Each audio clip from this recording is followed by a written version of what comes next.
दुर्वा गया था, खड़गे जी ने पूरा मैसेज डाल दिया, इसलिए मैं उनका धन्यवाद करना चाहता हूं। मान्यवर संजय राउत जी ने कहा कि मोदी जी विदेश जाते हैं तो उनका सम्मान होता है, कोई उनका ऑटोग्राफ मांगता है, कोई उनको झुककर नमन करता है, कोई उनसे अपॉइंटमेंट मांगता है, कोई मोदी इज द बॉस कहता है।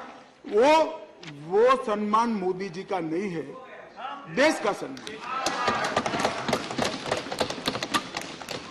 मैं यही कहना चाहता हूं, हमारे मन में कोई मुगलता नहीं है कि नरेंद्र मोदी व्यक्ति का सम्मान है, ये नरेंद्र मोदी नाम के देश के प्रधानमंत्री का सम्मान है।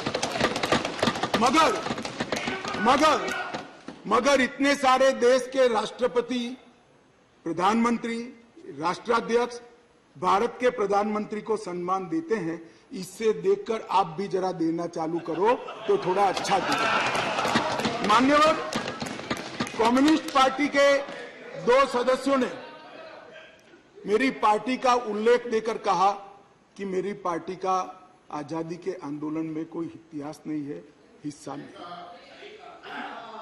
सुनिए, मगर मैं उनके एक व्यवहारिक जनरल नॉलेज पर क्वेश्चन उठाना चाहता हूं कि जो व्यक्ति का, मतलब इंस्टीट्यूशन के नाते कहता हूं, जो पार्टी का जन्म ही 1950 में हुआ हो, वो आजादी के आंदोलन में कैसे हिस्सा ले सकते हैं भैया?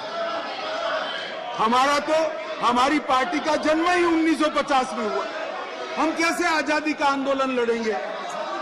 मान्यवर मगर कई ऐसे हमारे फाउंडर मेंबर थे, श्यामा प्रसाद मुखर्जी से लेकर कई सारे।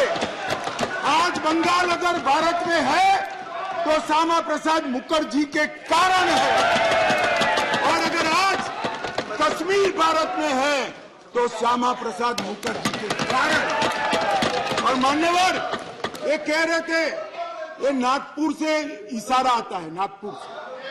ठीक है भाई, चलो 1 सेकंड के लिए मेरी बात मान लो, नागपुर से इशारा आता है, आपकी बात को मैं मान लेता हूं, मगर नागपुर तो भारत का हिस्सा है, रसिया या चीन नहीं है। आपकी पार्टी तो रसिया और चीन से इशारा लेती थी।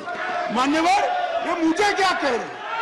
कम्युनिस्ट पार्टी बात कर रही है देशभक्ति की, कम्युनिस्ट पार्टी देशभक्ति की बात कर रही है। मान्यवर इनको ये ठीक नहीं लगता। मान्यवर चिदंबरम साहब ने कहा कि दिल्ली के लिए भी बीजेपी का अधिकार नहीं, दिल्ली में बीजेपी की 2 बार सरकार नहीं हुई। तो भाई अगर यही सिद्धांत है तो आपको तो बोलने का ही अधिकार नहीं है। आपके तो ना संसद सदस्य है, ना धारासभा में कोई सदस्य है। हमारे कम से कम 7 संसद सदस्य भारतीय जनता पार्टी के। और यही थियरी को माने तो विपक्ष के नेता ने ढेर सारे राज्यों के लिए वो बोल ही नहीं पाए। यूपी के लिए नहीं बोल पाएंगे, बिहार के लिए नहीं बोल पाएंगे, बंगाल के लिए नहीं बोल पाएंगे, ओडिशा में नहीं बोल पाएंगे, नॉर्थ ईस्ट में।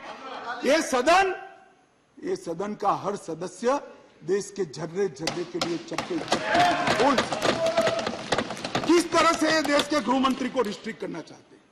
मान्यवर मैं सदन का सदस्य हूं तो भी देश के किसी भी हिस्से के लिए चिंता करने का मेरा अधिकार है और संविधान दत्त अधिकार है। मान्यवर किस प्रकार की बात इतने सीनियर व्यक्ति करते हैं?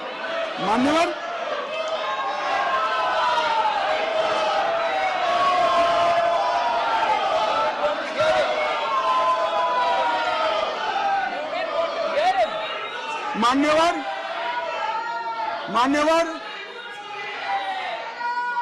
मान्यवर मणिपुर के लिए भी मैंने सदन से पहले ही आपको पत्र लिखा है कि मणिपुर के लिए चर्चा के लिए मैं तैयार हूं। आज भी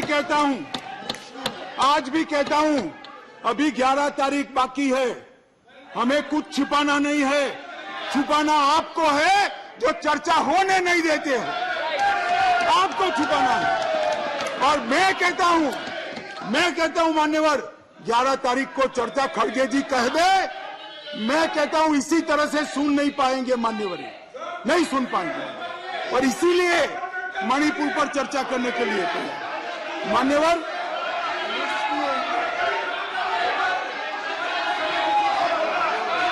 मान्यवर